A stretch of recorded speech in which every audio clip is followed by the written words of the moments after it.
আমি তো আপনাদের মতো করে কথা বলতে পারি না। যশোরের ভাষা, খুলনার ভাষা, খুলনা অবশ্য একটু চেঞ্জ, কুষ্টিয়ার ভাষা, চুয়াডাঙ্গা মেহেরপুরের ভাষা হলো ইন্টারন্যাশনাল মানসম্মত, একদম আন্তর্জাতিক মানসম্মত। আপনাদের মতো শুদ্ধ বাংলা ভাষায় কথা বলার মতো কোনো বাপের বেটা পৃথিবীতে দ্বিতীয়টা নাই। কেউ তো আলহামদুলিল্লাহ কইলেন না, জোরে বলেন না ভাই আলহামদুলিল্লাহ। তবে নোয়াখালীর ভাষাটা আরো সুন্দর, সহি নাকি? অনেক সুন্দর ভাষা তারা কথা বলে।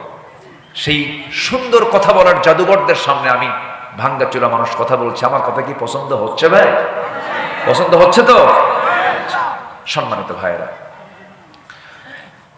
আব্দুল কাদের জিলানী রাহিমাহুল্লাহ রওনা দিয়েছেন। ছোট্ট মানুষ, কিছু স্বর্ণ মুদ্রা তার মা তাকে দিয়েছে, স্বর্ণ মুদ্রা, সোনার মুদ্রা দিয়েছে। আব্দুল কাদের জিলানী রওনা দিয়েছেন, চোখের সামনে ডাকাতি চলতেছে, যার কাছে যা কিছু পায় সবকিছু নিয়ে চলে যাচ্ছে ডাকাতরা। এবার তাল পড়ে গেছে, আব্দুল কাদেরের তালে পড়ে গেছে। সবাই তাকে জিজ্ঞাসা করছে, এই ছেলে তোমার কাছে কি আছে? পকেটের মধ্যে যা কিছু ছিল, ব্যাগে যা কিছু ছিল, সব কিছু তার সামনে, তাদের সামনে ওপেন করে দিয়েছে কিচ্ছু বলার আগেই। ডাকাতরা বলছে, তুমি ছোট মানুষ, যা চাইলাম সব বের করে দিলে। সহজে এরকম করে কেউ বের করে দেয় না, বহু চাপ দিয়ে বের করে নিতে হয়। মিথ্যা কথা বলে, কিন্তু সত্য কথা তুমি যা যা বলেছে তুমি তাই সবকিছু বের করে দিলে, কারণটা কি? আব্দুল কাদের বলছে, আমার মার নাসিহা হলো মৃত্যুর দিন পর্যন্ত আমার মুখ থেকে যখন যেন একটা মিথ্যা কথাও যেন কখনো না বের হয়। তাহলে শিক্ষা কি শুধু স্কুলে না বাড়িতেও আছে? শিক্ষা কি শুধু স্কুলে না মাদ্রাসায় না বাড়িতেও আছে? বাড়িতেও আছে। এক রাজা তার মেয়েকে বিয়ে দিয়েছে উচ্চ শিক্ষিত দেখে, অনেক শিক্ষিত একটা ছেলে তাকে দেখে বিয়ে দিচ্ছে। বিয়ে দেওয়ার পর রাজা লক্ষ্য করে দেখে, আমার মেয়েকে, আমার কন্যাকে বিয়ে দিলাম শিক্ষিত লোক দেখে, কিন্তু এত জুতার দিক তাকায় কেন? নতুন জামাই শুধু কিসের দিকে তাকায়? জুতার দিকে নজর। তো তার অ্যাসিস্ট্যান্টকে বললো, দেখো তো ওর গোষ্ঠী একটু উদ্ধার করে দেখো তো, ওর গোষ্ঠী কি? বললো যে, স্যার রাজামশাই, ওর গোষ্ঠী হলো মুচি। আপনি মুচির দোকানের সামনে দিয়ে গেলে মুচি কি আগে আপনার চেহারায় তাকায় না জুতায় তাকায়? কোন দিকে তাকায়? জুতার দিকে তাকায়। পারিবারিক শিক্ষা হচ্ছে বড় একটা শিক্ষা। সন্তানদেরকে কখনো মিথ্যা শেখাবেন না, ঠকবাজি শিখাবেন না।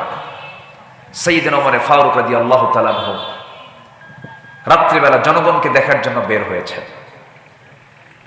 জনগণকে দেখতে গিয়ে অনেক গভীর রাত্রিতে মা মেয়ের গল্প শুনছিলেন। মা মেয়েকে বলছে, মা খুব কষ্টে দিনগুলো পার হচ্ছে, দয়া করে তোমাকে বলছি মা, ওই যে ওটের দুধগুলো আছে, ওটের দুধের ভিতরে কিছু পানি মিশায়া দাও।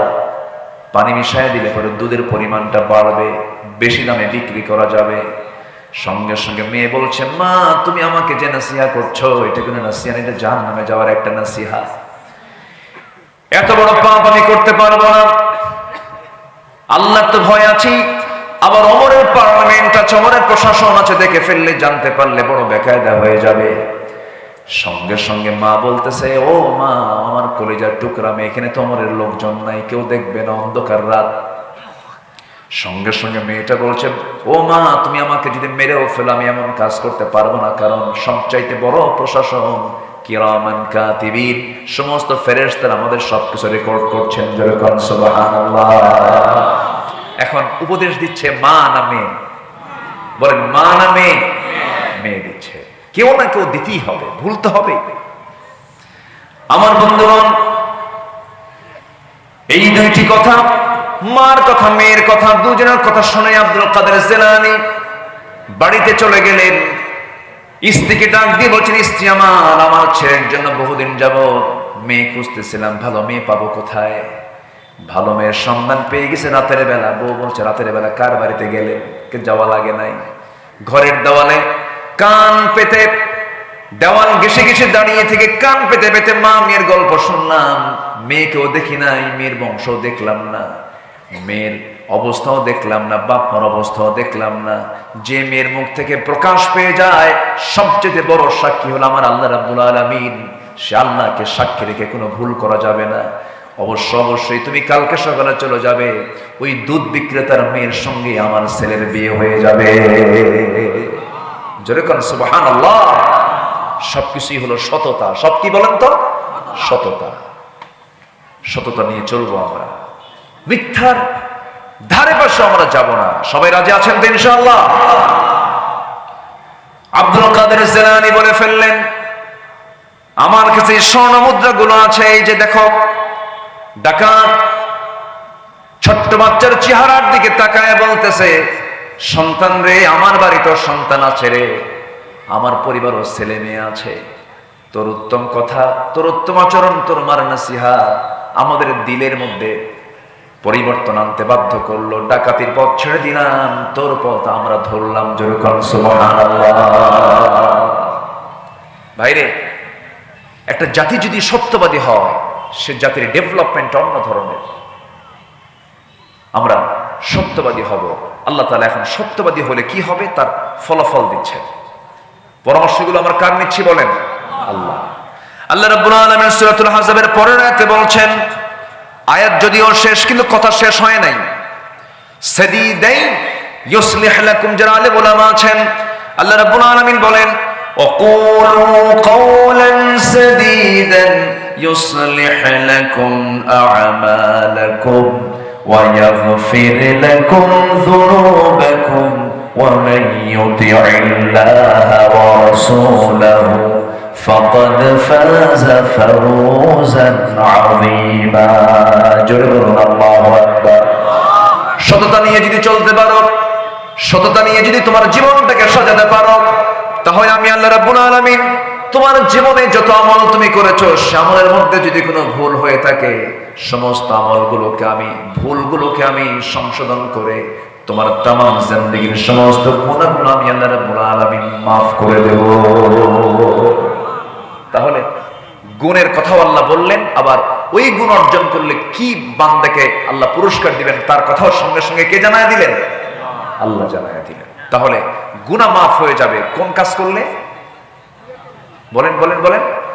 সত্য কথা বললে। কোন কাজ করলে পরে আল্লাহ রাব্বুল আলামিন আমাদের ভুল আমলগুলো ঠিক করে দিবেন? বলেন কোন কাজ করলে পরে? বলেন সত্য কথা বললে পরে।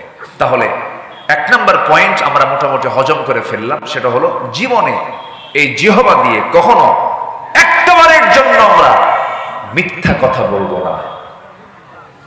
কেউ ইনশাআল্লাহ বলেননি কিন্তু? আরো জোরে, আরো জোরে, আরো জোরে। এক সাহাবী নবীর কাছে এসে বলছেন, ইয়া রাসূলুল্লাহ, আমাকে একটা আমল দেন। রাসূল বলেন, মিথ্যা কথা বলবো না, যাও। তাহলে ওয়াস রাসূল কয়টা করেছেন বলেন তো? বলেন কয়টা? এক সাহাবী এসে বলছেন, হুজুর আপনি আমাকে একটা আমল, আমাকে কিছু আমল দেন, আমাকে কিছু নসিহত করুন। রাসূল বলেন, তুমি একটা আমল করবা, কি? মিথ্যা কথা বলবা না, যাও। ওয়াস শেষ। মানুষ ভালো হওয়ার জন্য 2 ঘন্টা ওয়াজ। আল্লাহ কবুল করুন, জোরে বলি আমিন। হাত নামা। কয়টা গুণের কথা বলেছি আমি? কয়টা গুণের আলোচনা হবে আজকে বলেন তো? 15টা। চলছে কয় নাম্বার? বলেন কয় নাম্বার চলে? আরো আছে কয়টা বলেন? তাহলে 1 নাম্বার বলতে যদি এত সময় লাগে, 14টা শুনবেন কখন? একজন বলে দিয়েছেন সারা রাত। রাজি আছেন আপনারা? সবাই রাজি আছেন?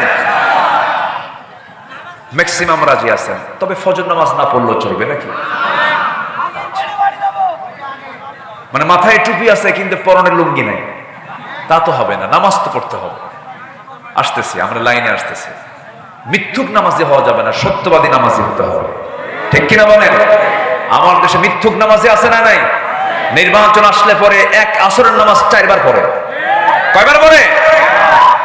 4 বার পড়ে। এটা মিথ্যুক নামাজি। টুপি একটা নতুন করে নেয় নাকি?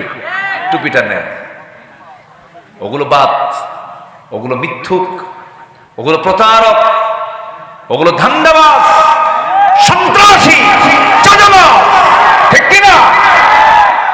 আমরা সততা নিয়ে চলতে চাই। জোরে বলি ইনশাআল্লাহ। কষ্ট পাচ্ছেন নাকি আপনারা? একটু ধমক টমক দিলে মনে হয় রাগ করেন নাকি? কিন্তু হক কথা তো একটু ধমক দিতেই হবে। আমি আপনাকে ধমক দিচ্ছি না, বাতিলকে ধমক দিচ্ছি আমি। সম্মানিত ভাইয়েরা, নাম্বার 2 হচ্ছে ইমানদারদের, মুমিন বান্দাদের চারিত্রিক গুণাবলীর 2 নম্বর হচ্ছে আমানতদারিতা। আমানত ঠিক রাখতে হবে। কি ঠিক রাখতে হবে বলেন তো? স্বামীর কাছে স্ত্রী কি? দেখেন আস্তে আস্তে কয়, আরো জোরে। আচ্ছা, স্বামীর কাছেই শুধু একমাত্র স্ত্রী কি? আমানত। তাহলে স্বামীর দায়িত্ব হলো সেই বউকে হুন্ডার পিছনে উঠে গোটা যশোর দেখানো নাকি? এটা কি আমানত না খেয়ানত? এরকম খেয়ানত মার্কা স্বামী আছে? আসতে বলবেন না, আছে না নাই? হুন্ডার নাম হচ্ছে R15। হুন্ডার নাম কি? R1 নাকি কয়? R15। সে হুন্ডার ড্রাইভিং সিট হলো আন্ডারগ্রাউন্ড, একদম নিচতলা, ওরা দেখাই যায় না। আর প্যাসেঞ্জার সিট হলো 3 তলায়, একদম সব দেখা যায়। তো আন্ডারগ্রাউন্ড সিটে স্বামী ড্রাইভিং সিটে বসলো, আর বউকে বলল তুমি 3 তলায় বসো। বোরকা নাই, চুলটা ছেড়ে দেওয়া, ঠোঁটটা আঁকানো, ঠোঁটটা লাল লিপস্টিক দিয়ে আঁকানো, চোখ মুখে আশকারা মাস্কারা, হাই হিল, এগুলো পরে একটি গরম সেন্ট লাগায়া যেন আশপাশ যেন সাইক্লোন হয়ে যায়, হুন্ডায় চড়ালো। হুন্ডার যদি আওয়াজ না হয় তাহলে তো কারো নজর পড়বে না। হুন্ডার পাইপ যেদিক দিয়ে ধোঁয়া বের হয় ওটাকে কি বলে? Silencer pipe. যেটা ওই পাইপটা মেকারকে গিয়ে বললো এটা খুলে দে। খোলার পরে আওয়াজটা কি শুধু আওয়াজ না মহা আওয়াজ? একটা বড় আওয়াজ, বিকট ভটভট একটা আওয়াজ হয়। বউ তুলছে 3 তলায়, ও আছে নিচতলায়। সাইলেন্সার পাইপ খুইলা এমন একটা আনমানছে রাজগঞ্জ বাজার থেকে একদম পুলের হাট পর্যন্ত, পুলের হাট থেকে একদম সেই কি বলে বেনাপোল পর্যন্ত, বেনাপোল থেকে আবার টান দিয়ে চলে গেছে একদম সাঁচরার মোড় পর্যন্ত। দেখায় দিল জাতিকে, আমার বউ তোমরা দেখো, এটা আমার শুধু বউ না, জাতীয় সম্পদ। যেরকম নাউজুবিল্লাহ, যেরকম নাউজুবিল্লাহ। এরকম চরিত্রহীন লম্পট স্বামী আছে না নাই? এগুলো বাদ দাও। বউটাকে সুন্দর করে প্যাকেট করো। প্যাকেট মানে আবার মানে এটা যন্ত্রণা না, এটা হচ্ছে বোরখায় রাখো, পর্দায় রাখো। আমাদের শব্দ চয়নে কোথাও যদি কোনো একটু ভুল টুল হয়, দেখেন না যে ক্যামেরা কিরামুন কাতিবিন কেমনে আছে দেখেন না? এখন এই শব্দটা যদি কেটে ফেলে যে প্যাকেট করো, তাহলে তো মনে করেন তো কাম সারা। তো এই পর্দা ছাড়া নারীর সম্মান, মর্যাদা, সংগ্রাম কখনো অন্য কোনো পথে রক্ষা হতে পারে? মেয়েদের সম্মান মর্যাদা আছে হলো পর্দার মধ্যে। কিসের মধ্যে বলেন? পর্দার মধ্যে। মুক্তা থাকে কিসের পেটে বলেন তো? মুক্তা থাকে কিসের পেটে? ঝিনুক থাকে কোথায়? সাগরের উপরে না সাগরের তলে? সাগরের তলে। যত দামি দামি সম্পদ দেখবেন সব পর্দা, সব পর্দার মধ্যে থাকে, কোনো কিছুই পর্দার বাহিরে নয়। ভাইরা, ডাবের পানি আর পুকুরের পানি, কোন পানি খাবেন বলেন তো? বলেন বলেন বলেন, কোন পানি? ডাবের পানিতে মুখ দেয় কয়জন? বলেন কয়জন? আর পুকুরের পানিতে গরুও যায়, কুত্তাও যায়, সবাই যায়। আপনার বউটাকে আপনি ডাবের পানি বানান, শুধু আপনি মুখ দিবেন, আপনি নজর দিবেন, পৃথিবীর কোন পুরুষের নজর তাকে স্পর্শ করবে না। নিজের চরিত্রকে সুন্দর রাখুন, শুধু নিজের বউয়ের দিকে তাকান, দেখবেন আপনার স্ত্রী হয়ে গেছে গোটা পৃথিবীর শ্রেষ্ঠ নারী। আর যদি সব দিকে নজর দেন, কুত্তার মুখ কি এক জায়গায় না সব জায়গায়? বলেন তো, এক জায়গায় না সব জায়গায়? সব জায়গায়। কুকুরের মতো যদি হন তখন আপনি শান্তি পাবেন না, স্বস্তি পাবেন না। একদিকে তাকান আপনি। এক যুবক বিয়ে করছে, 3 দিন পর মন খারাপ। এই তোমার মন খারাপ কেন? নতুন বউ ঘরে, তোমার নতুন মন খারাপ কেন? সুমনের বউ দেখতে এত সুন্দর। দেখছেন না, নজর গেছে সুমনের বউ দিকে। তাহলে অন্যের বউর দিকে নজর গেলে কি নিজের বউ সুন্দর হয়? সুন্দর হয় না। আপনি যদি নিজে প্রশান্তি পেতে চান, ইসলামকে মেনে চলতে হবে। চোখটাকে কন্ট্রোল করতে হবে, আমানতকে রক্ষা করতে হবে, চোখের আমানতদারিতে রাখতে হবে। দেখবেন দুনিয়াটা আপনার জান্নাতের টুকরা হয়ে গেছে। আমানতদারিতা এক জায়গায় না সব জায়গায়? আসতে বলে, এক জায়গায় না সব জায়গায়?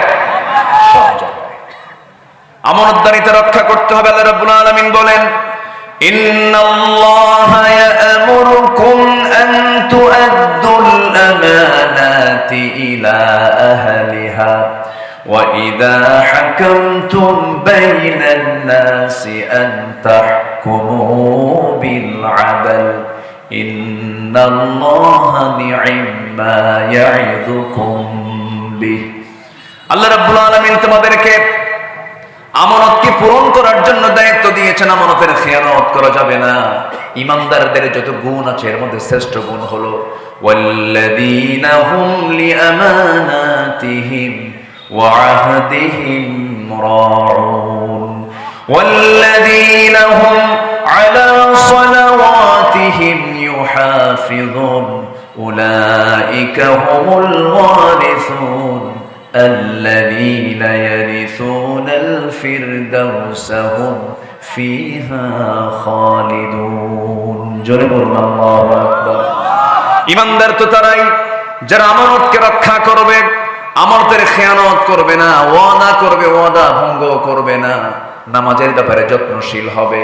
ওই সমস্ত বান্দার ব্যাপারে আল্লাহ রাব্বুল আলামিন বলছেন, আমি আল্লাহ রাব্বুল আলামিন তাকে নিজ হাতে তাকে জান্নাতুল ফেরদাউসের মালিক বানায় দেব। জোরে বলি সুবহানাল্লাহ।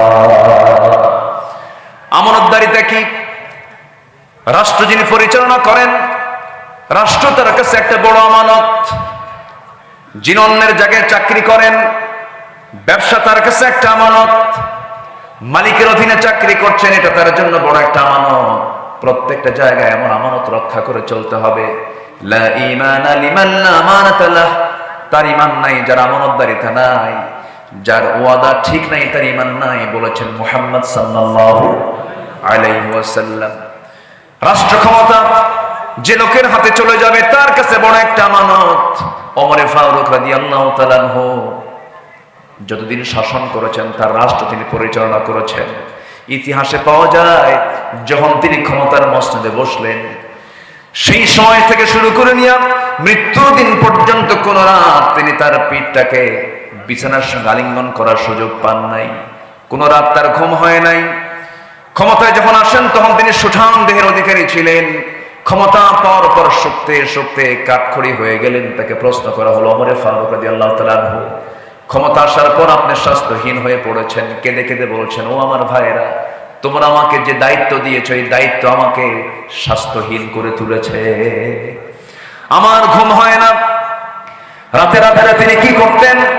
মাঝে মাঝে জনগণকে দেখতে যেতেন। দেখতে যখন যেতেন মাঝে মাঝে তিনি খালি পায়ে যেতেন, জুতো পায়ে তিনি হাঁটতেন না।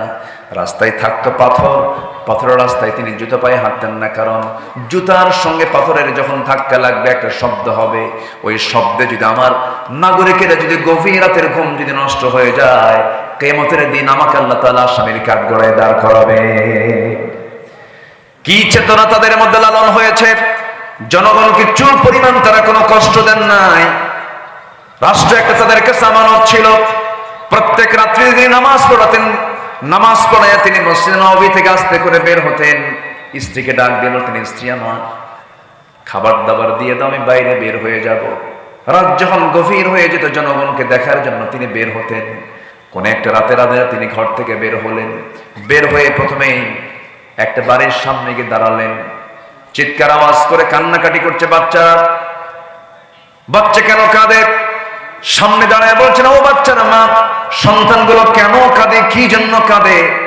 কান্নার কারণটা কি? ভিতর থেকে আওয়াজ আসছে, বিধবা মানুষ, আমার স্বামী দুনিয়া থেকে বিদায় নিয়েছে, ঘরে একমাত্র পানি ছাড়া কোনো খাবার নাই। ওমর ফারুক নিজেকে আসামি মনে করেন, আহারে কি এমন কথা হলো, কেমন আচরণ হলো এটা।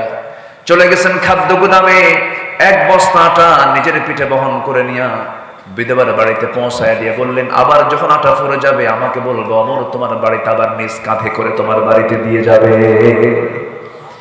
আরেকবারের সামনে চলে গেলেন। ভিতর থেকে কান্নার আওয়াজ। বড় একজন মহিলা মানুষ কাঁদতেছে। জিজ্ঞাসা করলেন, কান্নার হেতুটা কি, কান্নার কারণটা কি? ডেলিভারির যন্ত্রণা শুরু হয়ে গেছে, প্রসব বেদনা শুরু হয়ে গেছে, বাচ্চা হচ্ছে না কেন? ধাত্রী নাই, ধাত্রী ছাড়া বাচ্চা প্রসব হবে কেমনে? ওই গভীর রাত্রিতে তিনি কাকে ডাক দিবেন?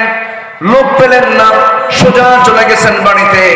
বউকে ডাক দিয়ে বলছেন, আসসালামু আলাইকুম, আমার স্ত্রী, আমি তোমার সামনে দাঁড়াইছি, তোমার কাছে একটা কামনা আমার, আশা করে তুমি এটাকে মানা করবা না, প্রত্যাখ্যান করবা না। আমি কিন্তু কখনো নিজেকে শাসক মনে করি না, আমি জনগণের খাদেম, তুমিও জনগণের খাদেম, তুমি আমার স্ত্রী। আমি তোমার কাছে করজোড়ে মিনতি জানাই, আমার সঙ্গে তোমাকে যেতে হবে, বোরকা পড়ো, চলো আমার সঙ্গে। একজন মহিলার বড় বেকায়দা, ওই মহিলার বাড়ির সামনে গিয়ে দাঁড়ালেন। কান্নার আওয়াজ শোনার পর তিনি বলছেন, শোনো আমার স্ত্রী, ঘরের মধ্যে একটা মহিলা পেটে বাচ্চা, ডেলিভারি হয় না, বড় কষ্ট পাচ্ছে। আল্লাহ না করুন, আল্লাহ না করুন, ডেলিভারির যন্ত্রণা সহ্য করতে না পেরে যদি, ধাত্রীর অভাবে যদি এই সন্তান সহ তার মা মারা যায় অথবা একজন মারা যায়, কিয়ামতের দিন আমি ওমর, আমাকে খুনির কাতারে আল্লাহর সামনে দাঁড় হতে হবে। এই কথা বলার সঙ্গে সঙ্গে স্ত্রী চলে গেলেন ভিতরে, স্ত্রীকে পাঠায়া দিলেন। আবার তিনি সেখান থেকে বের হয়ে পড়লেন জনগণকে দেখার জন্য। নীরব রাত্রি, কেউ নাই তার পাশে, ছোট্ট একটা লাঠি নিয়ে একা একা চলছেন। সামনেও প্রোটোকল নাই, পিছনে প্রোটোকল নাই, কারণ ইমানদার বান্দার সবচেয়ে বড় প্রোটোকল হলো একমাত্র, কেবলমাত্র, শুধুমাত্র কে? আসতে বলবেন না, তিনি কে? তিনি কে? সাইয়েদনা ওমর ফারুক রাদিয়াল্লাহু তাআলা আনহু একা একা হাঁটছেন, আল্লাহর কালাম তেলাওয়াত করছেন। এই পৃথিবীতে যত মজার কিছু আছে, সবচেয়ে মজার কিছু হলো, মজার বিষয় হলো কোরআন তেলাওয়াত করা। যে কোরআন তেলাওয়াতে একবার মজা পেয়েছে, এই পৃথিবীর কোনো সুরে সে মজা পাবে না। আমার বন্ধুগণ, চেষ্টা করবেন প্রত্যেকটা দিন শুরু করবেন, দিনটা শুরু করবেন কোরআন তেলাওয়াত দিয়া। আল্লাহর কসম করে বলে যাচ্ছে আমার ভাইরা, কোরআন সাক্ষী রেখে বলছি, যে ঘরে, যে পরিবারে, যে দেহে প্রত্যেকটা দিন কোরআন তেলাওয়াতের চর্চা হয়, আল্লাহর কসম বড় জটিল কোন রোগ ওই বাড়িতে, ওই দেহে ঢুকতে পারে না। সাইয়েদনা ওমর ফারুক রাদিয়াল্লাহু আনহু কোরআন তেলাওয়াত করছেন আর একাকী ঘুরছেন। ঘুরতে ঘুরতে ঘুরতে ঘুরতে দেখেন ছোট্ট একটা নিঝুম পল্লীতে ছোট্ট একটা কুড়ে ঘর, খেজুর পাতার বানানো বেড়ার ঘর, উপরের সামনেটাও বেড়ার।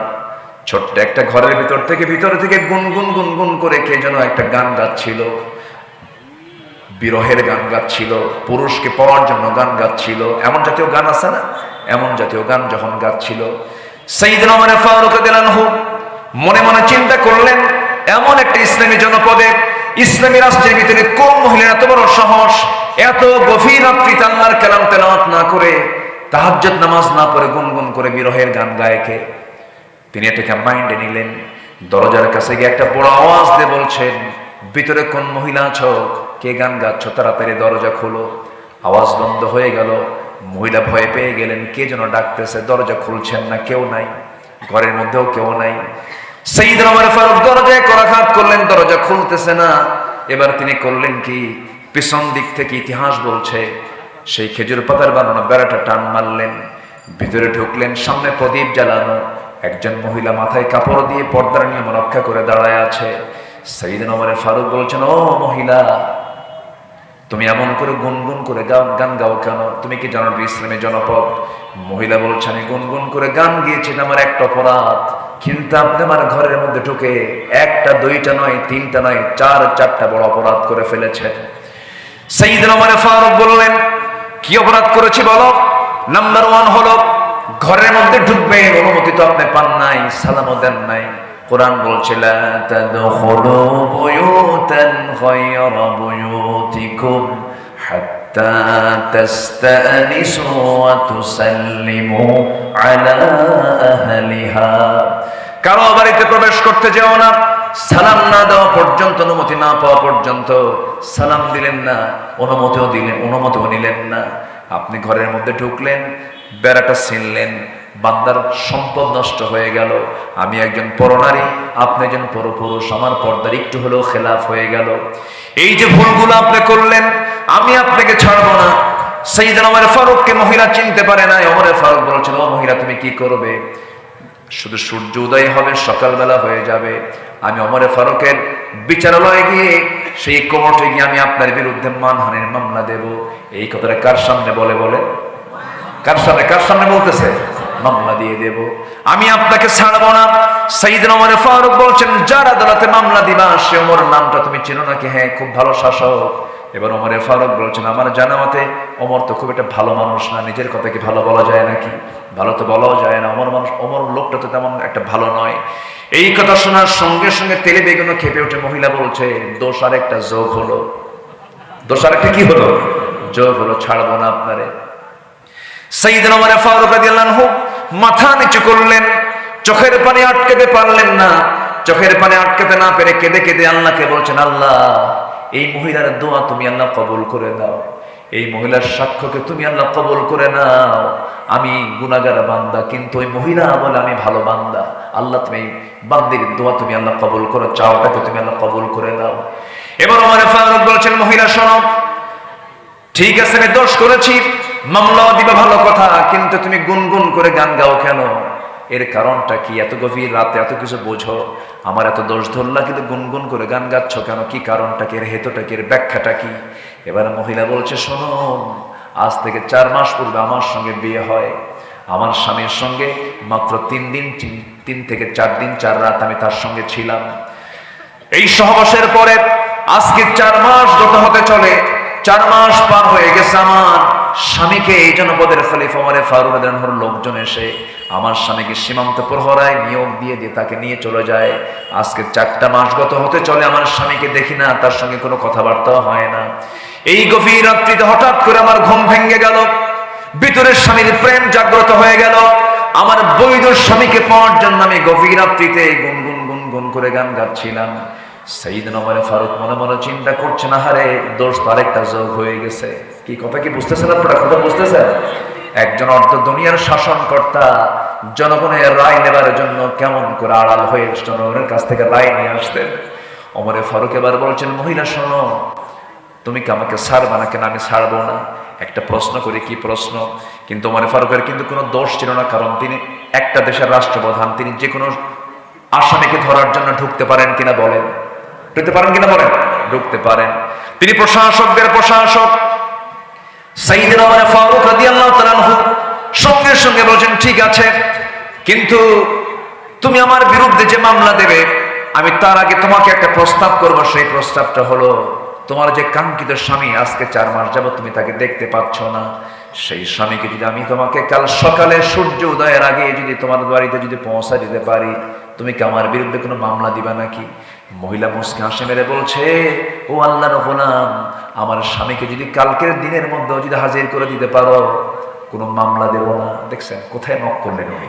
জোরে কাল সুবহানাল্লাহ। শাসক কাকে বলে? একদম উনি বুঝলেন যে এই রোগীর রোগ কোথায়, রোগীর রোগটা কোথায়, রোগটা ধরে ফেললেন। এবার বললেন, ঠিক আছে তুমি থাকো, আমি চলে যাচ্ছি, তোমার স্বামী সময় মতো চলে আসবে। নিজের পরিচয় সম্পূর্ণ আত্মগোপন করলেন সাইয়েদনা ওমর ফারুক রাদিয়াল্লাহু তাআলা আনহু। আল্লাহু আকবার। চলে গেছে এখন বাড়িতে। বাড়িতে গিয়ে বউয়ের সঙ্গে দেখা। বউটাকে ডাক দিয়ে বললেন, আমার স্ত্রী, একজন মহিলা, একজন নারী তার স্বামীকে কতদিন পর্যন্ত না পেলে পরে তার ফিতনায় যাওয়ার সম্ভাবনা আছে, কতদিন পর্যন্ত সে ধৈর্য ধারণ করতে পারে স্বামী ছাড়া? একটু আমাকে বলো তো। স্ত্রী বলছেন, আমার স্বামী, আপনি কত বড় একজন জ্ঞানী মানুষ, আপনি আমাকে প্রশ্ন করছেন না? তুমি নারী মানুষ, তুমি তো নারী, তুমি বলতে পারবে।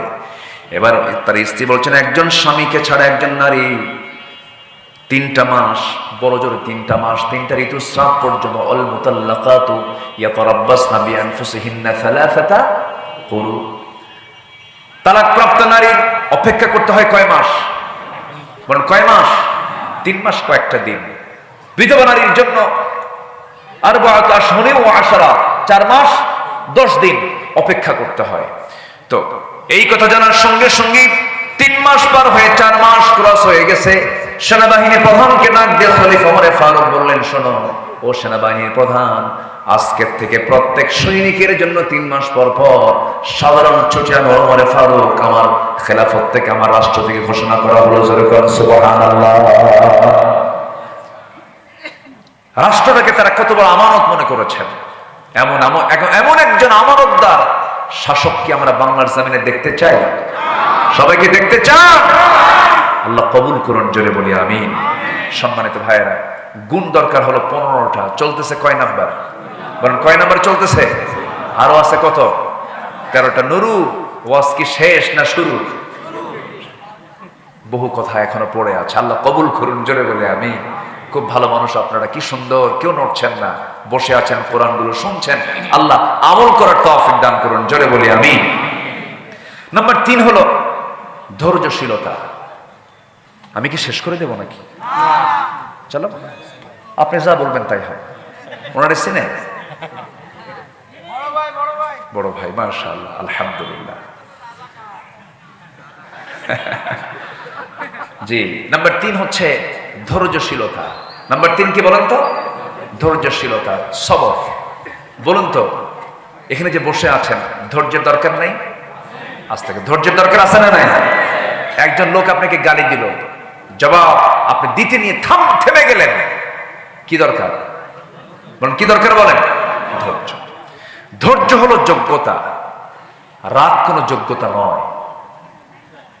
একটা জঙ্গল এমনি হয়, এমনি হয়, কোনো যত্ন লাগে না। জঙ্গল কি যত্ন করতে হয়? এমনি হয়। বাগান, বাগান কি করতে হয়? যত্ন করতে হয়, সাজাতে হয়, সেখানে পরিশ্রম করতে হয়, টাকা খরচ করতে হয়, এরপর বাগান গড়ে ওঠে। রাগ হলো জঙ্গল, ধৈর্য হলো বাগান। ধৈর্যের ফলাফল অনেক সুন্দর, অনেক সুদূর পর্যন্ত চলে যায়। ধৈর্যহীন হওয়া যাবে না। বন্ধুগণ, সংসার জীবন গড়তে হলে ধৈর্যটা আগে থাকতে হবে। ধৈর্য ছাড়া সংসারও টিকবে না। কয়েকদিন আগে আমাকে এক মহিলা ফোন দিয়েছে, ফোন দিয়ে বলে, হুজুর,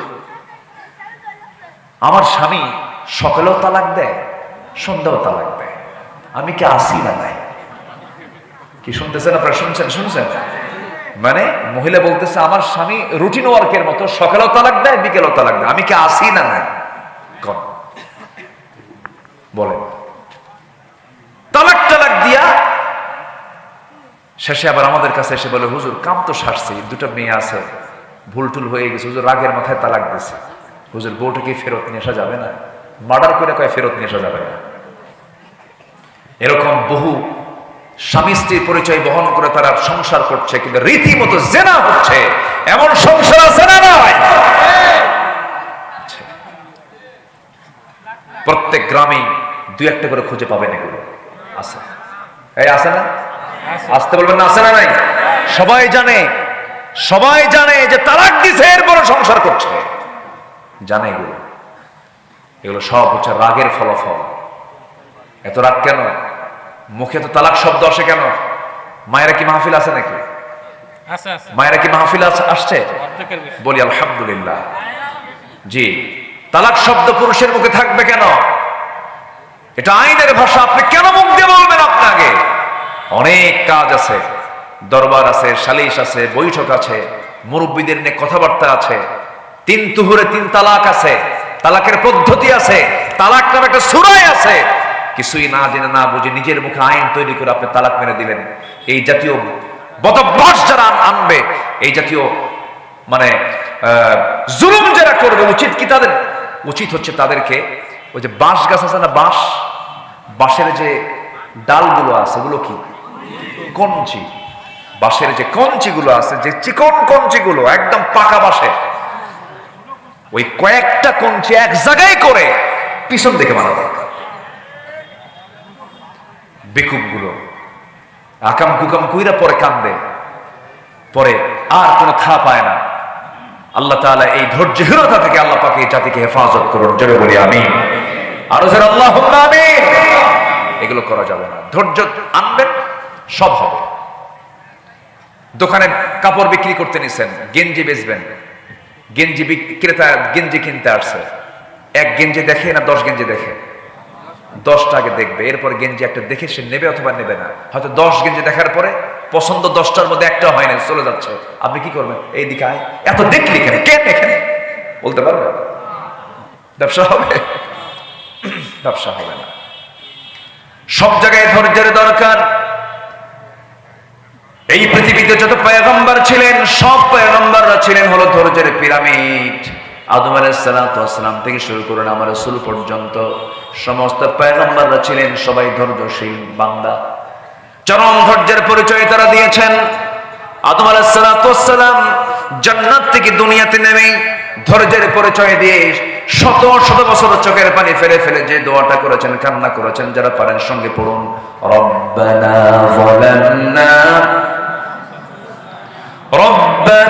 যালামনা আনফুসানা ওয়া ইল্লাম তাগফির লানা ওয়া তারহামনা লানাকুনান্না মিনাল খাসিরিন। জোরে বলুন আল্লাহু আকবার।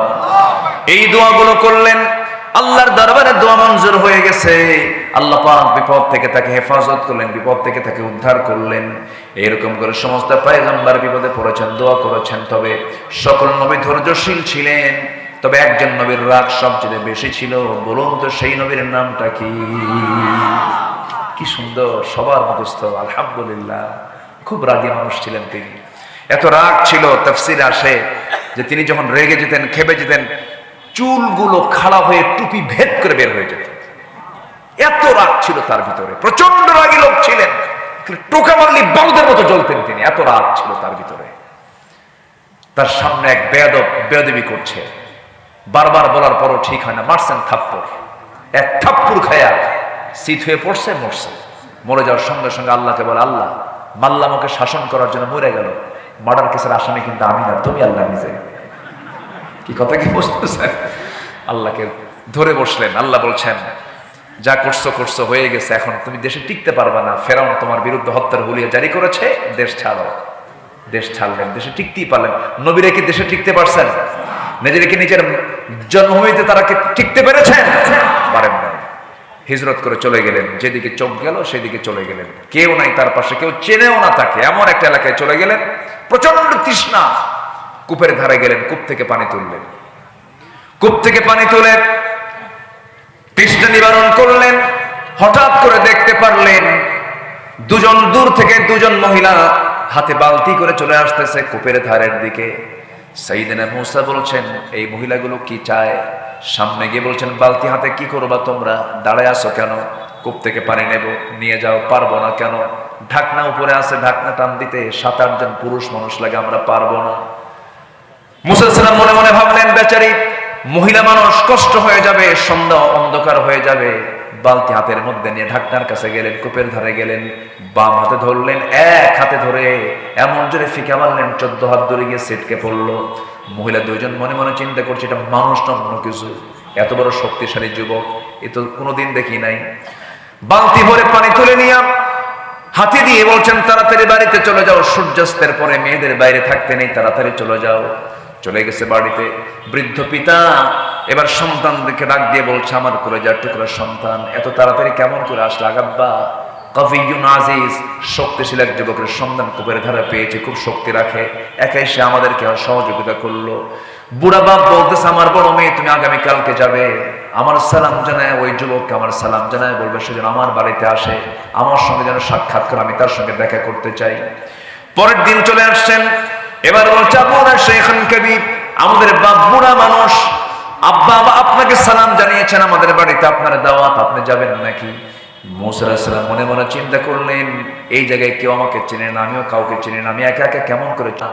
আমি মূসা, আমি একজন পুরুষ মানুষ, আমি সামনে সামনে চলবো, পিছে পিছে আসবে তুমি। আমি শুধু ভুল করব যখন 2টা শব্দ তোমার মুখে থাকবে, ডানে যদি যাই কিন্তু যেতে হবে বামে, তখন বলবা বাম আর ডান, বাম আর ডান, এর বাইরে একটা শব্দ তোর শোনা আমার জায়েজ নাই, খেয়াল রাখবি। আল্লাহু আকবার বলেন। মহিলা মনে মনে কয়, গতকালকে দেখলাম শক্তিশালী, আজকে দেখি চরিত্র ভালো, ছায়া থাকে না, এবং খুব পর্দার ব্যাপারে খুব কঠোর। মনে মনে পছন্দ, মনে মনে কি পছন্দ হয়ে গেছে। যারা চরিত্রবতী নারী, তাদের জন্য 2টা গুণ সম্পন্ন পুরুষকে তাদের পছন্দ। কটা গুণ সম্পন্ন? একটা হলো চরিত্রবান, একটা কি বলেন তো? চরিত্রবান, আরেকটা হচ্ছে শক্তিশালী, আরেকটা কি বলেন? দৈহিক শক্তিশালী। সংসার করতে হলে শক্তির প্রয়োজন। এই 2টা গুণ থাকবে যার, একটা নারী তাকে পছন্দ করে। আর এখনকার মেয়েরা কি এগুলো পছন্দ করে? চরিত্র আগে দেখে। জানো, এত সুন্দর স্মার্ট ছেলে, 2 হাঁটুর তলানা ফাটা, 2 হাঁটু কি ফাটা, আর মাথার চুলগুলো ভাল্লুকের মতো, খুব ওভার স্মার্ট। মুখে দাড়ি পছন্দ না, এরকম মহিলা মনে হয় নাই? আসতে বলবেন না, আছে না নাই? মুখে দাড়িওয়ালা ছেলে বাপ নিয়ে আসছে, মেয়েকে আব্বা তোমার রুচি তো নাই, ও তো চাচা। ও কি দাড়ি রাখলে চাচা হয়ে যায়। মহিলা সামনে সামনে গেলেন, আল্লাহর পয়গম্বর তার পিছে পিছে যাচ্ছেন, কিন্তু নজর পিছে পিছে না গিয়ে তিনি মহিলার সামনে চলে গেলেন, আর পিছে পিছে মহিলা যাচ্ছে। বাস পৌঁছে গেলেন বাড়িতে। বাড়িতে পৌঁছার সঙ্গে সঙ্গেই সালাম দিয়ে ফেলেছেন। মুসা আলাইহিস সালাম বৃদ্ধ লোকটাকে লক্ষ্য করে সালাম দিলেন। সালাম জবাব শেষ হওয়া মাত্রই বৃদ্ধ লোকটার মুখ থেকে বের হলো, হে যুবক, তোমার নাম তো মুসা। এবার মুসা মনে মনে ভাবতেছেন, এত দূর চলে আসলাম, এই লোকটা আমার চিহ্ন কেমনে, কোনোদিন তো দেখা হয় না, এই লোকটাকে ফেরাউনের লোক নাকি? বড় টেনশনে পড়ে গেলেন। এবার ওই বৃদ্ধ লোকটা বলছে, ও মুসা, তুমি কি চিন্তা করো? এবার বলছেন, আপনি আমাকে চিনলেন কেমনে? এবার তিনি বলছেন, শোনো মুসা, শুধু তোমার নাম জানি না, তোমার কামটাও জানি। কি? থাপ্পুর মারছো, মরে গেছে, মার্ডার হয়ে গেছে, এরপরে তুমি দেশ ছাড়ছো। বলেন তো এটা কি বিপদ না মহা বিপদ? বিশাল টেনশনে পড়ে গেছেন মুসা আলাইহিস সালাম। এবার জড়সড় হয়ে গেছেন। বৃদ্ধ লোকটা বলছে, হে মুসা, তুমি অজায়গায় আসো নাই, অপাত্রে আসো নাই, খারাপ কোন জায়গায় আসো নাই, তুমি আমার সামনে যে দাঁড়িয়ে কথা বলছো, আমাকে দেখে বুড়া মনে হলেও আমি সাধারণ বুড়োদের কাতারের বুড়ো নই। আমার পরিচয় হলো ইলা মাদিয়ানা আখাহুম শুআইবা।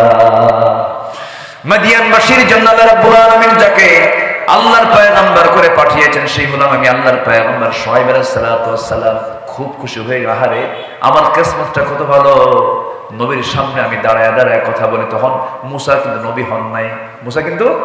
নবী হন নাই, নবীকে পেয়ে তিনি খুব খুশি হয়ে গেলেন। খুশি হয়ে সামনে দাঁড়ায় আছেন। আল্লাহর পয়গম্বর শুআইব বলছেন, গতকালকে আমার মেয়ে দেখেছো, আজকেও মেয়ে দেখেছো, দুইটা মেয়ের যে কোনো একটা মেয়েকে আমি তোমার সঙ্গে বিয়ে দিতে চাই, তুমি কি বিয়ে করবা নাকি?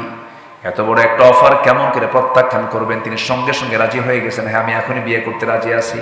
এবার আল্লাহর পয়গম্বর বলছেন, আমার মেয়েকে যে বিয়ে দেব, তোমার রেকর্ড তো ভালো না, কেন? থাপ্পড় মারলে মানুষ মরে। থাপ্পড় মারলে কি মরে? মানুষ মরে। আমি আমার কলিজার টুকরা মেয়েকে বিয়ে দেব, সন্তানগুলো যদি হারিয়ে ফেলি তাহলে কেমন হয়? বিয়ে দেব, তবে এখন বিয়ে দেব না। কেন? তোমার কিছু কাজ আছে। কি কাজ? আমার কাছে যখন তুমি এসেছো বিশ্বাস করে, আমার কিছু কাজ তোমার করতে হবে। কি কাজ? সেই কাজটা হলো, আমার বাড়ির যে ছাগলগুলো আছে, এই ছাগলগুলো তোমাকে 8 বছর চড়াতে হবে, চষাতে হবে। 10 বছর হলে পরে মাস্টার্স কোর্স হয়ে যাবে, 8 বছর অনার্স কোর্স হয়ে যাবে। সঙ্গে সঙ্গে মুসা সালাম বলেন, ঠিক আছে, আপনি যেহেতু আল্লাহর পয়গম্বর আমাকে অর্ডার দিয়েছেন, 10টা বছরে আমি আপনার বাড়ির ছাগল চড়াবো। এই পৃথিবীতে যত প্রাণী আছে, সকল প্রাণীর মধ্যে সবচেয়ে শান্ত ভদ্র একটা প্রাণীর নাম হলো ছাগল। নাকি? সবচেয়ে শান্ত না? পাগলে কিনা বলে, ছাগলে কিনা খায়। এই ছাগল পালার দায়িত্ব পেয়ে গেছেন মুসা আলাইহিস সালাম, যিনি অত্যন্ত মেজাজি মানুষ ছিলেন, রাগী মানুষ ছিলেন। 10 বছর ছাগল পাললেন তিনি। সর্বশেষ দিন ছাগলগুলো নিয়ে যখন তিনি বাড়ির দিকে রওনা করলেন, হঠাৎ করে ছাগল পাল থেকে একটা ছাগল একাকী একদিকে দৌড় মেরেছে বিচ্ছিন্ন হয়ে। এই ছাগল পাল রেখে মুসা আলাইহিস সালাম ওই ছাগলটার পেছনে দৌড় মারলেন। ইবনে কাসির এসেছে, তাফসীর ইবনে কাসির আসছে, তিনি দৌড় মারছেন। ছাগল দৌড়ায়, নবু দৌড়ান। ছাগল যতই দৌড়ায়, বলেন তো, যে ধরতে যায় তার রাগ কমে না বাড়ে? রাগ বাড়তে বাড়তে 100 ডিগ্রি হয়ে গেছে। ছাগলটা থেমে গেছে। 2 পা 2 হাতের মধ্যে ধরেছেন। 2 পা 2 হাতের মধ্যে ধরে শূন্যের উপরে খাড়া করেছেন। এক আছাড় মারবেন, এক আছাড়ে দুনিয়া থেকে মেরে ফেলবেন, দুনিয়া থেকে বিদায় করবেন। কিন্তু লক্ষ্য করে দেখেন, ছাগলটা থরথর করে কাঁপতেছে, চোখে মুখে তার বিশাল ভয়ের ছাপ, লঙ্কব দিয়ে টপ টপ করে ঘামগুলো ঝরতেছে। তার মধ্যে দয়া হলো, তুই তো ছাগল, তোরে মাইরা লাভটা কি? মেরা তো কোনো লাভ নাই। আস্তে করে 2 পা 2 হাত থেকে ছেড়ে দিয়া ছাগলটাকে কোলের মধ্যে আদর করলেন। আল্লাহ বললেন, মুসা, তোমার রাগ কমে গেছে, আমি তোমাকে এক্ষুনি নবুয়ত দিয়ে দিলাম, লা ইলাহা ইল্লাল্লাহু মুসা কালিমুল্লাহ। তাহলে ধৈর্য ছাড়া কি কোনো কিছু করা যাবে ভাই? বলেন, ধৈর্য ছাড়া কোনো কিছু করা যাবে? 15টা চারিত্রিক গুণ, আল কোরআনের 15টি চারিত্রিক গুণের 1 নাম্বার বললাম হলো সত্যবাদিতা, নাম্বার 2 হলো আমানতদারিতা, নাম্বার 3 হলো সাবর, ধৈর্যশীলতা, নাম্বার 4 হলো জীবনের সকল জায়গায় আমরা ধৈর্য ধরবো কার উপরে? আসতে বলবেন না, কার উপরে? আল্লাহ রাব্বুল আলামিন বলছেন ফাইদা আযামতা ফাতাওয়াক্কাল আলাল্লাহ ইন্নাল্লাহা ইউহিব্বুল মুতাওয়াক্কিলিন।